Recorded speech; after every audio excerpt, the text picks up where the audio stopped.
Yes, get started. We'll be in order, and you can determine whether there's a quorum. Yes, Mr. President. Director Gloria Gray, Here. Director Tommy Favai, Director Desi Alvarez, Director Scott Houston, President John Deere. Here. Mr. President, we do not have a quorum of the Board of Directors. However, we do only have discussion items for us on the agenda today, so we are ready to proceed. We can see that with the committee business. We'll go on to the next item, item 3, public comment. Is there any public comments? Mr. President, we have not received any requests for public comment, though this meeting is being held both in person and virtually. If there's any member of the public that would like to speak, please indicate so by raising your virtual hand. We're calling. All right, we'll go on to item 4, discussion items. And the first item is the Climate Action Plan, the annual update, led by Ursula Schmidt, Program Manager, and Liz Croissant, Chief Sustainability, Chief of Sustainability. That's a mouthful. And among other things, and Metropolitan Water District officials. Ladies? Thank you so much, and good afternoon, President Deere and directors. It's so nice to be here, and thank you to for the invitation today to be able to speak. My name is Ursula Schmidt. I am the Climate Action Plan Program Manager for Metropolitan Water District, and I am here to give a overview today and a presentation on the 2025 Climate Action Plan implementation, the 4th annual progress report. If we could please advance the slide. And we have copies of the report. It's also available online on our MWD webpage. So mwdh2o.com/CAPS EAP.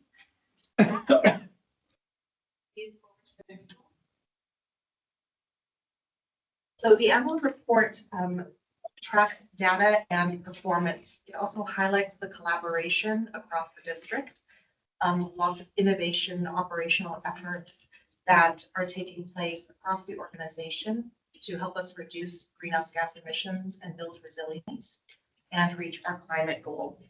The annual progress report includes highlights, key 2025 accomplishments, which I'll go further into, an updated 2024 emissions inventory, and progress towards our GHG reduction targets. And I do want to mention that the implementation of the Climate Action Plan and the annual progress report involves dedicated work and contributions across many team members across the district. And we actually have the acknowledgements page right on the inside cover. And you can see from looking at this, the breadth of work and collaboration that this takes to implement and also to be able to report out our progress. We have staff from our water resources management teams, from our Bay Delta initiatives, from our Diversity, Equity, and Inclusion Office, from our engineering services group and external affairs, finance and admin teams, our information technology, integrated ops planning and support, our legal team, safety, security and protection team, our sustainability, resilience, and innovation team, and our consultants. And I can say it's truly an honor to work with my colleagues across the district whose expertise and dedication continue to advance this work. The emissions inventory, which is included in this, is led by John Chang from our Sustainability Resilience Office, and he works throughout the year on collecting thousands of data points to update the emissions inventory on an annual basis. And that's from across the operation. So collecting data from electricity use, fuel consumption, our fleet activities, construction, employee commuting, all our facilities requires a lot of coordination. And the inventory is prepared using established protocols and serves as a foundation for tracking progress toward our climate target, and also really helping us make informed decisions moving forward. Can we go to the next slide, please? Thank you. So I wanted to give a brief overview of our climate action plan, since the annual report is the progress report on the implementation and how we're doing towards achieving our goals. and implementing the initiatives. So Metropolitan's CAP serves as our roadmap for reducing emissions across operations while also supporting long-term water reliability and resilience. It also meets the California Environmental Quality Act requirements as a qualified GHG reduction plan. It enables streamlining project level analysis under CEQA. And under CEQA guidelines, once an agency has an approved CAP, individual projects don't need to fully redo project-specific GHG modeling. Instead, they can be evaluated by checking if they are consistent with the CAP. So MWD explicitly uses this to tier or streamline environmental review. So instead of recalculating full life cycle emissions for every project, you can look at whether the CAP carbon budget and reduction pathway, if it's within that pathway, then the analysis is simplified. Our climate action plan includes 9 strategies and 42 measures, targeting 4 operations: our conveyance, storage, treatment, and distribution, and it's phased to achieve a 40% reduction by 2030 and carbon neutrality by 2045. This is aligned with the state targets under SB 32 and AB 1279. Our measures, the 42 measures, are categorized within the CAP as quantifiable, where they have specific metrics and targets and timelines by which those need to be achieved, and supported. And those are foundational actions enabling long-term progress. And a full list of the measures and progress is included in pages 57 through 59 in the report. Our CAP is also closely aligned with the Climate Adaptation Master Plan for Water, which guides MET's future capital investments and business model our new climate reality in the years and decades ahead. And CAP for Water is an ongoing planning and decision-making tool that accounts for the complexities and uncertainties of climate change.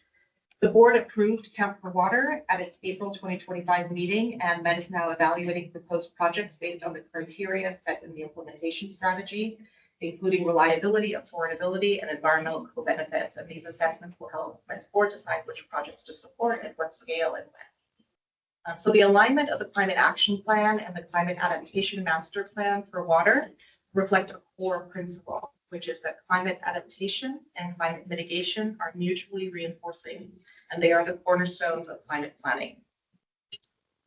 We also track progress annually and make it available through the public, it's a public database called CapDash, and the URL and link to that is provided in the report. It's excellent because all the GHG emissions data is categorized by various strategies that MET is employing, and it's visualized in interactive charts and graphics that facilitate great transparency. And there's other cities that use the CapDash as well, so if you go there, you can see inventories from all the cities that participate in that. Next slide, please. So the Climate Action Plan aims to reduce emissions across all of MET's operations and construction, and those operations are vast, as you can see in this map.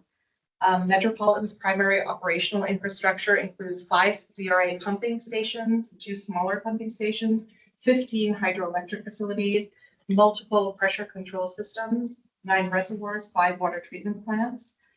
Emissions from all the supporting infrastructure are also included, such as those from the Union Station headquarters and various control facilities, our fleet vehicles, aircraft that's owned by MET and operated by MET, stationary equipment like generators and waste generation, and water use associated with those facilities. We also include employee commutes within our operational boundary. And finally, our operational boundary also includes construction-related emissions associated with maintenance of existing facilities and new construction undertaken by contractors at Metropolitan. Here you can also see that in the Palo Verde area, our operational areas might include, for example, pumping stations, canals, or irrigation ditches, monitoring and control equipment, leased farmland, or fallow land managed for water conservation. These areas are all used to conduct day-to-day operations, maintenance, and implementation of infrastructure or programs. So those are also included in our operational boundary, as well as the right of ways, which is the legal right to access or use land. So water pipelines, electric transmission lines, roads, canals, or ditches also are included in that. Next slide, please. This slide shows our 2024 GHG emissions snapshot. It shows the total emissions, or approximately 265,000 metric tons. That is an 84% increase from 2023, and I'll talk about what the driver of that was. The primary driver is the increased electricity use for water conveyance, particularly along the Colorado River Aqueduct. Here in the pie chart, you can see the portfolio of emissions and where the majority of MEX emissions are concentrated are in scope 2. So those are the indirect emissions associated with electricity use. Our scope 1 direct emissions are associated with our fleet and fuel combustion. And then our scope 3 are other indirect emissions, which would be everything that's a lot actually under scope 3. And this is one of the biggest challenges, is tracking scope 3. That includes everything from employee commutes to construction activities to water use of facilities, make up scope 3 emissions.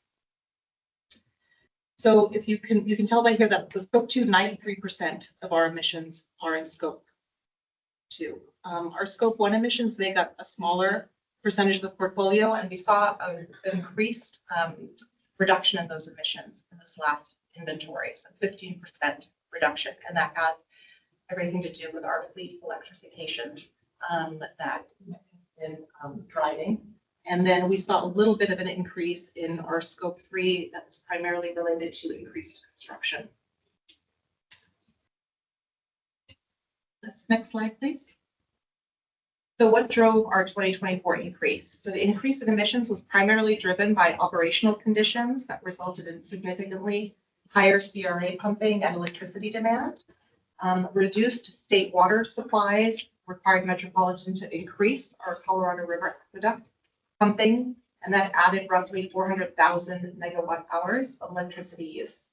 Our electricity use for CRA pumping is reported in our scope 2 emissions because those facilities are under Metropolitan's operational control.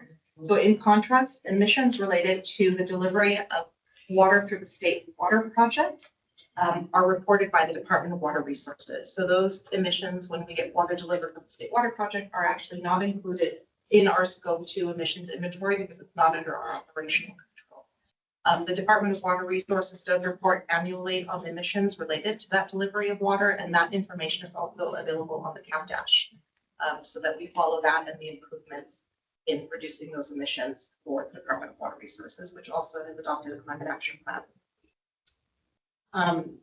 So this highlights a fundamental reality, which our emissions are tightly linked to how much water we move and where it comes from. If we can go to the next slide, please.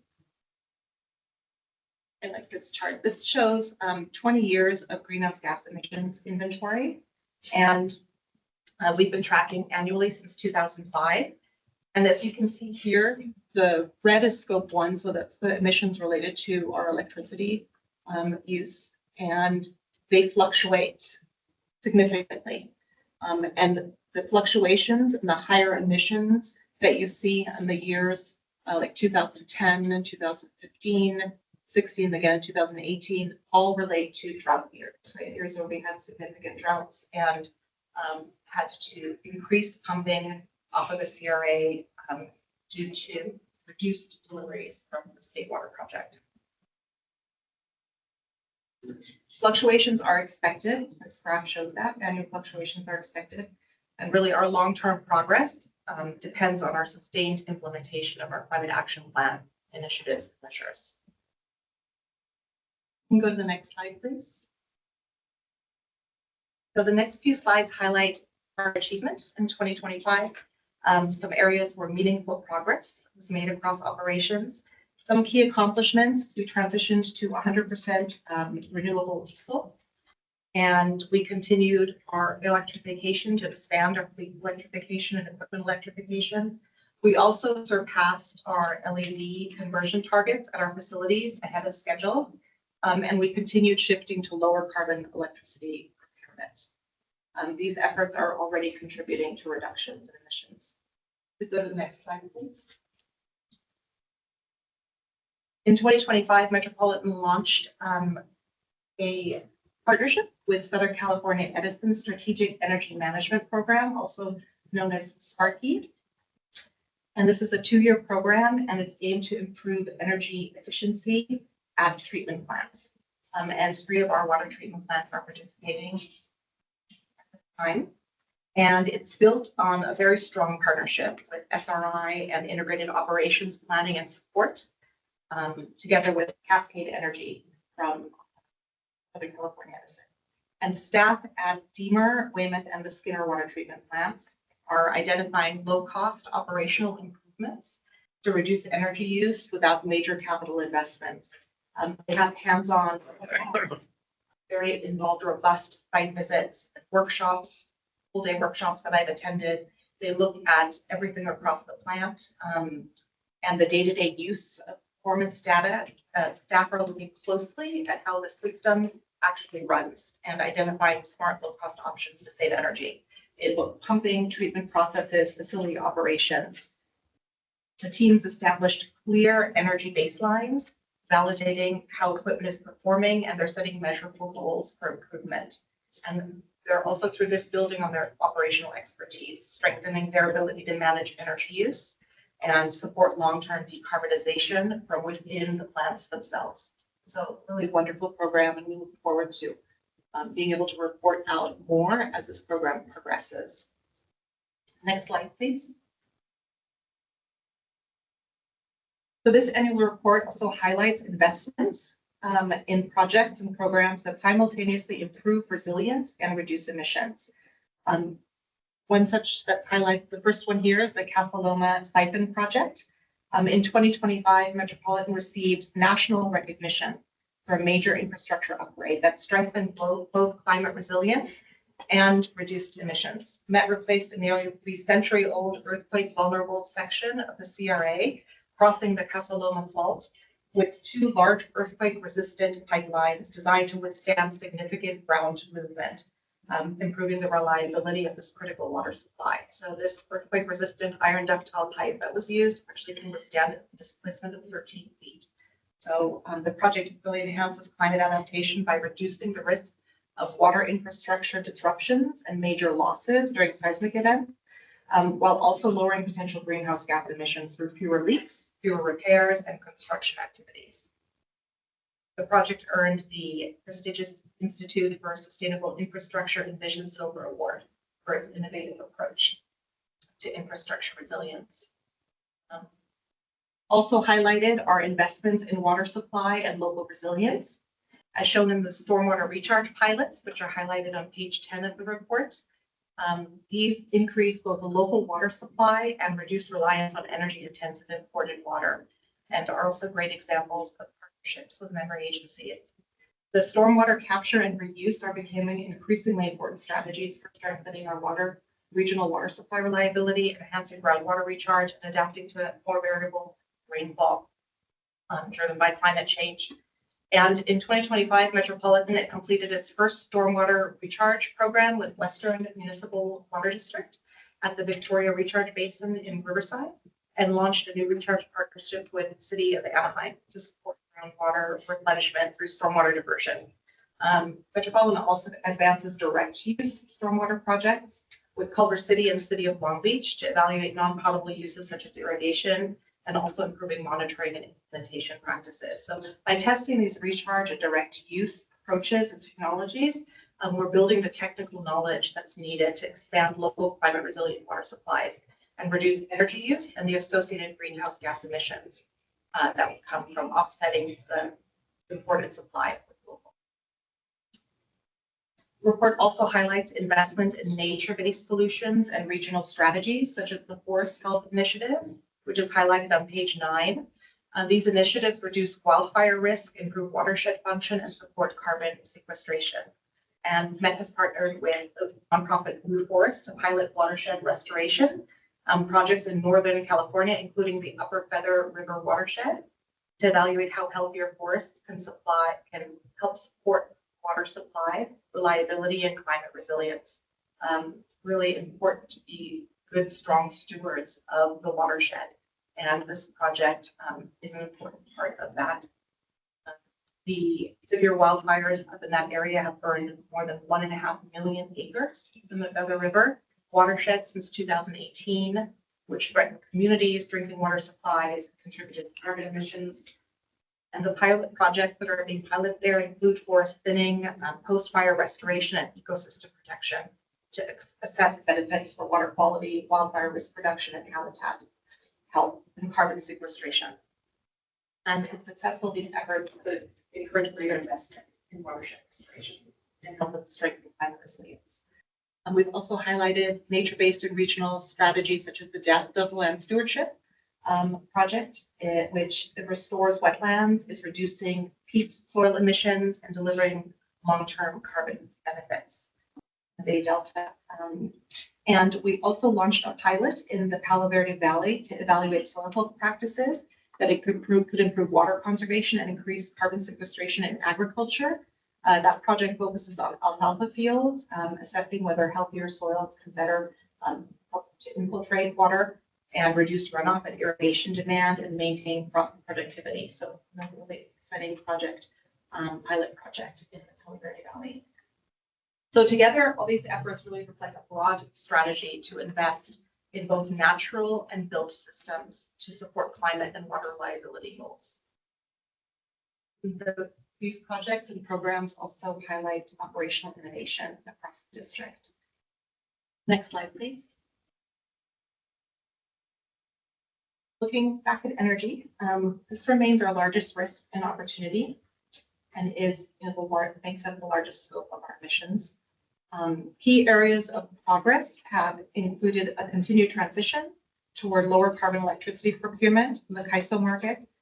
California has aggressive goals for a clean grid, and so those goals are helping also our emissions reduction initiatives.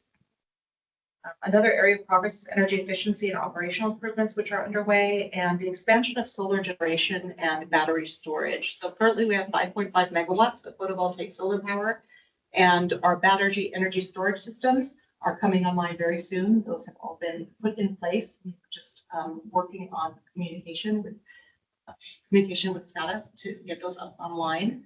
And we're also actively pursuing grants to increase solar installations and put in microgrids, which have both solar EV infrastructure, charging infrastructure, and battery storage all in one system. So we hope to see greater expansion of that. So the single most important thing that we can look at is really looking at investments to help us decarbonize our energy supply and investments in renewable energy as well. Important considerations for that is the use of the hydropower resources currently along the CRA. For CRA operations, we have carbon-free hydropower that comes on from Hoover and Parker dams that currently provides about 50% to 60% of the CRA energy needs. However, as we've seen, declining reservoir levels at Lake Mead could reduce future hydropower availability. And so as we evaluate replacements for that power supply, that carbon-free power supply, prioritizing renewable and low carbon electricity will be critical for us to maintain our long-term emission reductions that we adopted. So decarbonizing electricity supply is the most impactful strategy for reducing emission. Next slide, please. So as we saw in the previous chart, which showed 20 years of greenhouse gas emissions inventory tracking and how it really fluctuates from year to year, depending on the amount of water pumped. Consequently, our GHG emissions that are recorded in any one particular year are not really indicative of how we're doing towards reducing our emissions overall, because it's not a linear pathway. It's not representative. So to account for that, when the CAP was adopted, a carbon budget was developed and adopted with that CAP as a way for tracking emissions over time. And that allows for those annual fluctuations. So what we have is an estimated carbon budget that was based on projections and activities and initiatives. And that was set as at little over 14.6 million metric tons. And that's for the period from 2005 to 2045. And then it shows the allocated carbon budget that we've had through 2024 and how much was used. So of the 10.5 million that was allocated, we've used a little over 5.8 million through 2024. So we've used 55% of our carbon budget. Interesting enough, the annual allotment for our carbon budget for 2024 was a little bit higher than what we actually used. So we have a cushion, about 126,000 metric tons buffer that can help manage future variability. So even though we saw a huge increase in emissions from 2023, it still is lower than what the budget allocation was for 2024. And this carbon budget really helps us manage emissions over time. It provides flexibility year to year, while also keeping us on track for long-term targets. Next slide, please. So these are key takeaways and considerations. As you see with the key takeaways, emissions variability reflects water system operations, and that can fluctuate annually. Our CLAP implementation is advancing across all our major strategies and have made good progress in many areas. And electricity remains the dominant emissions driver. So some things to consider moving forward are obviously support continued investment in our climate resilient water supply strategies, in our clean energy and infrastructure, and have operational flexibility. Looking ahead, we're doing a CAP 5-year update in 2027 that is being launched this summer and will be taking place for 18 months. And there will be stakeholder engagement as well for that CAP 5-year update. So we'll be hearing more about that. And that'll refine our pathways to 2030 and 2045. We're really looking at what's working, where do we need to pivot, and also what are some additional things that might need to be included that weren't considered in the original path. And also regulations have changed, and climate has changed. And so this is a great opportunity to include and look at what do we need to do in order to reach our carbon neutrality by 2045. Next slide, please. I think that's it. Ends my presentation, and I am here for questions. Mr. Chair. I did have a quick question. Go ahead. Ursula, are any of these efforts supported or funded by the federal government? And if so, have you had any issues or problems as far as working through that? Oh, yes. So I think absolutely when we're looking at grant opportunities, right, we're looking at grants that are also available for your information and funding opportunities that are out there. Specifically for the projects that we're working on, those are impacted. They're impacted by funds that have gone away. Right? But we try to pivot and look for other opportunities of funding. The State Department of Water Resources and the Greenhouse Gas Reduction Fund for the state has a lot of funds available that are filtered through lots of agencies throughout California and provide great opportunities for funding. So I think we all have to find ways to pivot when we see that, you know, at least for the time being, that federal funding is not what it was. Thank you. You've done a fine job in giving a report on the progress you folks are making. But I think the average taxpayer is going to say, why are taxes going up? Prices of water going up? If all these improvements and savings have been being made. How was the answer to that? You know, infrastructure needs to be renewed, renovated, and that always costs money. Infrastructure, we want a reliable term system that functions under all of these changes too that we're seeing. That requires investments, and it requires funds. It's an ongoing cost that we can expect. Thank you. Other questions for anyone? Yes, Richard. Yeah, with all that's going on right now with Colorado River and potentially shift away from water from there as we do now or in the past, how does that impact, I guess, the future energy portfolio costs, things of that nature? Is that something that's kind of in process? How that looks? It is, and I've seen our power operations folks provided a presentation just a couple months ago that showed the potential cost implications of the reduced carbon-free hydropower and having to move and purchase that. So that's that. I think there are opportunities there to look at renewables, and but on the emission side, it's also something that will impact, right? Emissions and our mitigation footprint when we're moving from carbon free to something, even on the California market. I mean, at times it's at like 90% on a day-to-day basis. If you look at the California ISO, you know, they have the day-to-day that shows how much is coming from renewables, but it's still maybe only at a 40 to 50% overall, right? So needing to make sure that switch to a green source of energy that is at least competitive with that carbon free, but it will come at a cost. It's a cost implication for that. I think actively looking to see what are the opportunities, and I don't know if you wanted to add in anything on that. Yeah, I mean, I think the positive thing about the market is that what we're seeing is that solar and batteries are actually, the price is going down regularly. And so they're way more cost competitive than they had been in the past. And so when we're looking for alternatives to Hoover Dam, those are the types of resources that are more readily available at good pricing. And especially the placement of, you know, the Colorado River Aqueduct and the fact that it is a major thoroughfare for new wind, new solar. So a lot of great opportunity.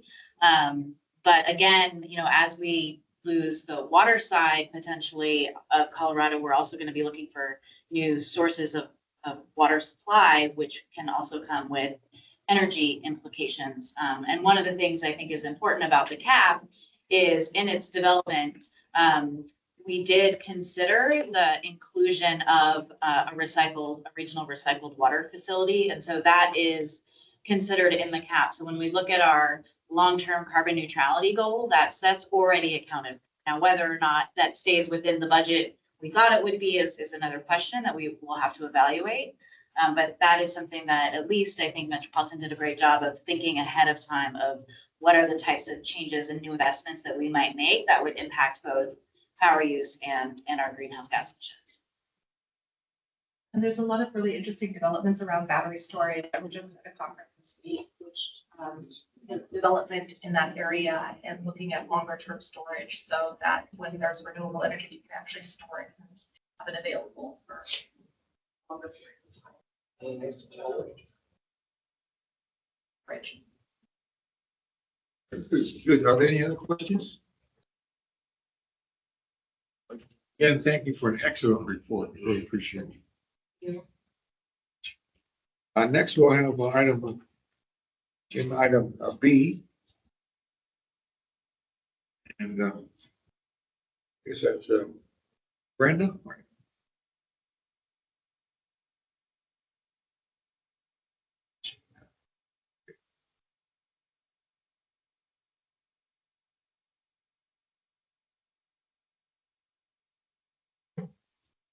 Thank you, Director Deere. Good afternoon, everyone. I'm Brenda Martinez, Metropolitan's Workforce Development Manager. And thank you for the opportunity to share Metropolitan's Regional Workforce Development Initiatives. You can go to the next slide, please.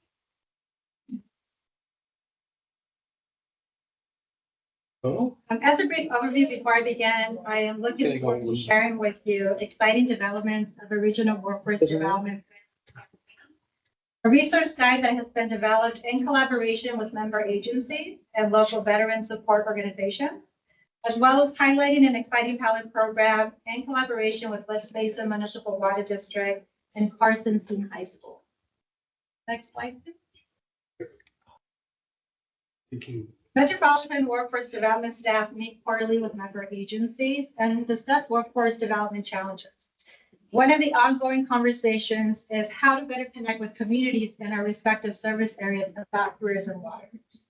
The purpose of the regional branding campaign is to spark curiosity, motivate people to learn more about careers in the water sector, and inspire them to be part of a sustainable career that has purpose and impact by developing a unified identity for local water agencies that can easily be personalized by each agency for the community and specific needs.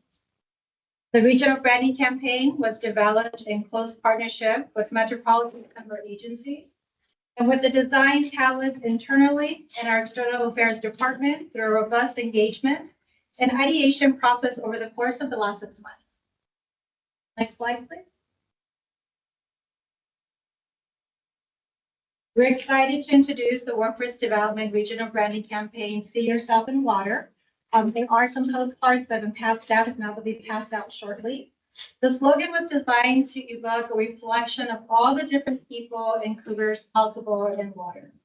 It will be used in marketing collateral, including banners that provide life-size compelling images of real staff from local water agencies. The banners are shown in these examples were developed with a simple, stylized, and elegant presentation to focus on the people in the water sector, and highlighting in the background the role, profession, and landscapes that depict facilities and the environment in which they all work. These banners show real employees in some of the over 200 different classifications or professions possible, in addition to the ones most frequently referenced in operations, including administration, media, and the skill trades. Next slide. See Yourself in Water materials include postcards that will have images like the banners, while the back of the two versions include additional details to two different audiences about why they should consider choosing water as a career. The bright blue card is for general audiences, while the dark blue with the stars is focused on veterans who are transitioning out of military service. These postcards express to veterans why their commitment, service, and skills can continue in the sector. Most importantly, all the member agencies will be able to utilize this regional branding campaign and personalize the materials to suit their specific needs within the brand look and feel. Next slide, please. Metropolitan has completed a style guide that will be shared with the member agencies to help them make this campaign their own. Metropolitan will also share the regional branding campaign at the upcoming Regional Workforce Development Summit this year. While the regional summit has been rescheduled due to the World Cup activities in downtown LA, staff are working on securing a new date and location. Many thanks to General Manager Caldwell, Elisa Mesanes Fadaleo, and Daryl Ramos, as well as all the member agency staff for their engagement, feedback, and recommendations to help make this campaign come to. Next slide. Now, last year, in collaboration with member agencies, Metropolitan developed and hosted the inaugural Workforce Regional Development Summit, Developing the Workforce of the Future Together. This event brought together over 125 professionals that included workforce development and human resources professionals from member agencies, a wide variety of community organizations and education institutions to discuss the importance of increasing awareness with K through 16, how to better connect through data and technology, and the importance of collaboration with partnerships. Metropolitan understands the importance of building relationships, fostering connections to support member agencies, and the many organizations that are focusing on assisting the community members they serve to enter and succeed in stable and rewarding careers. Working together regionally, we are greater than the sum of our parts. We are able to best leverage our resources collectively for the greater impact across all of our communities. A regional approach ensures that we are reaching the best talent and raising awareness of the many opportunities in the water sector to meet the needs today and into the future. Next slide. Last year's summit forged important new connections and conversations that still continue to this day.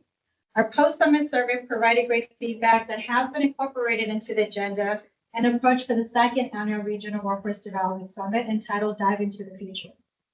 Consistent with the look and feel of the regional branding campaign, this year's theme, Dive into the Future, will bring together member agencies, community and nonprofit organizations, education institutions, educators, job developers, those that work in human resources, recruiters, workforce development, and education.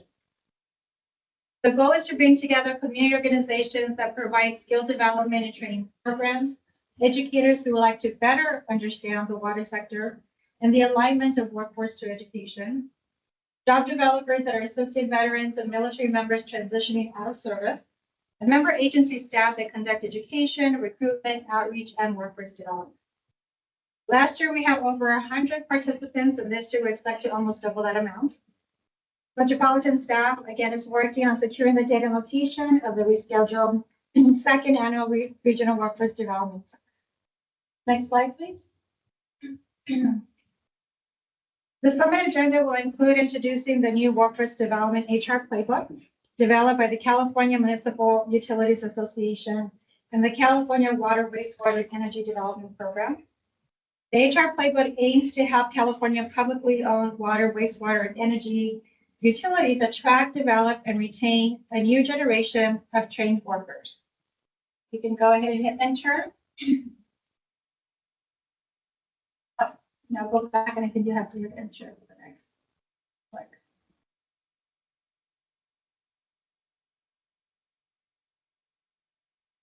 I don't know if you can hit click or enter. That's okay. We can go back. It should change the slides, but we're also going to introduce the Veteran Resource Guide, developed collaboratively with member agencies, veteran community organizations, members of Metropolitan and Vet Employee Resource Group.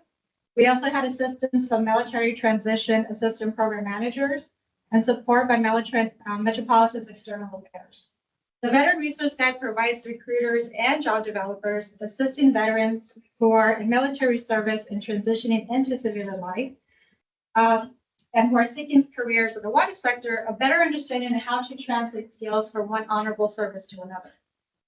The summit will host a panel comprised of educators, a student hired into the sector and member agencies, Eastern Municipal Water District, and San Diego County Water Authority. The panel is going to go over the challenges from education to the navigation of obtaining a job in the water sector, and the solutions member agencies are offering through training and skill development to close the skills gap. In addition, community organizations and education institutions will exhibit resource tables sharing their skill development, training, and internship programs where member agencies can become partners. Next slide, please. Metropolitan would like to highlight a pilot program that wouldn't be possible without the support and collaboration of our member agency, West Basin Municipal Water District. In March 2025, an MOU with the city of Carson around pure water Southern California was developed that includes West Basin Municipal Water District, Los Angeles County Sanitation Districts, and the South Bay Workforce Investment Board. This pilot program is a collaborative multi-sector approach that provides broad outreach, industry awareness, access to job opportunities, and the ability to allow youth to see themselves in the sector. We like to say if they can see it, they can be it. Next slide, please. An 8-week after-school program was developed in partnership with Carson Steam High School to incorporate water and wastewater curriculum to environmental science, engineering, and technology academy students, known as ESET. The goal is to provide knowledge through education, a tour of pure water Southern California, and insight with the career panel session. We had a total of 12 students that volunteer to attend the after-school program. The picture on the left shows staff representing each partner agency visiting the class at Carson Steam High School. And the students' last day was last week on May 28th. And we ended the after-school program with a tour of pure water Southern California, a career panel session, and provided a certificate of completion to each student presented by Carson Steam High School instructor, Vicente Washington. Next slide, please. Completing the 8-week after-school program will allow students to compete for internship opportunities with Metropolitan, West Basin, and the Los Angeles County Sanitation Districts. For Metropolitan and West Basin, students turning 18 years of age will be eligible to compete for a 2-week career exploration program.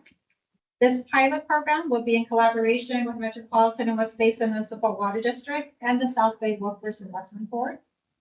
Students will engage with staff and shadow several careers from STEM, operations, administration to the skill trades.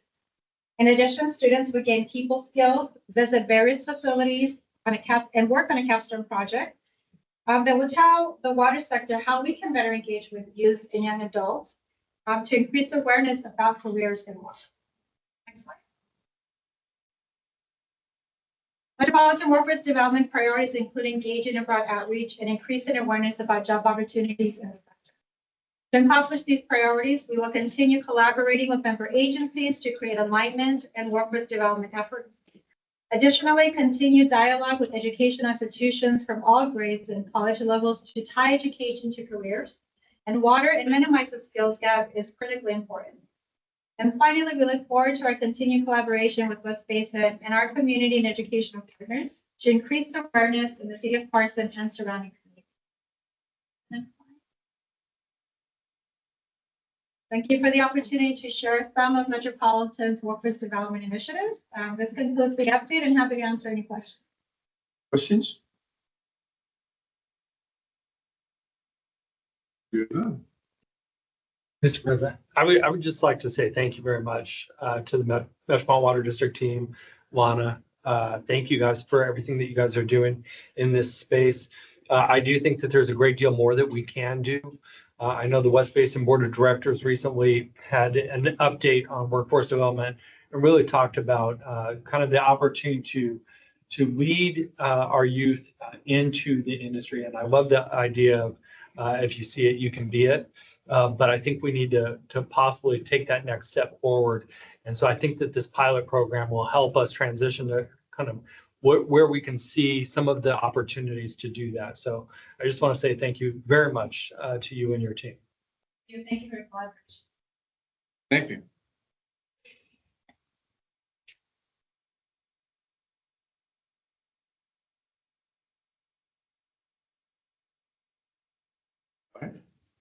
Director's comments, future agenda items.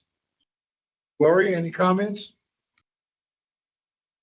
Just thank you to all the presenters today. Can you hear me? Yes. Hello? Yeah, just Yes, thank we you to all can the hear you. presenters. And just thank all the presenters today for all the information. Thank you, Chair. Thank you, Lori. All right, we'll go on then to adjourn. You're adjourned. Thank you all for attendance.